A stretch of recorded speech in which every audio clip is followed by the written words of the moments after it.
हमारे नुमाइंदे senior district reporter Bahawalnagar Mohammad Azeem Zoya की रिपोर्ट के मुताबिक डिप्टी कमिश्नर जुल्फ़कार अहमद हमरा डीपी और नसीबुल्लाह खान ने पास को गंदम की खरीदारी मराकज़ का दौरा किया।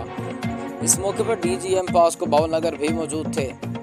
डिप्टी कमिश्नर ने कहा कि जिला बहावलनगर गंदम की पैदावार में मुल्क भर में नुमाया मकाम हामिल है।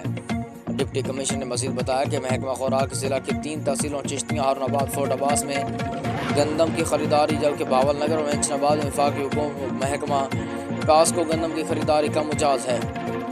डिप्टी कमिश्नर ने कहा कि जिला भर में गंदम खरीदारी के 22 खरीदारी मराकज़ कायम किए गए हैं, जिनमें 12 खरीदारी सेंटर्स और 10 फ्लैग मराकज़ बनाए गए हैं। चिश्तिया में 4 खरीदारी और 5 फ्लैग मराकज़, हारून में 4 खरीदारी और 3 फ्लैग सेंटर, जबकि फोर्ट अब्बास में 4 खरीदारी और 2 फ्लैग कायम किए।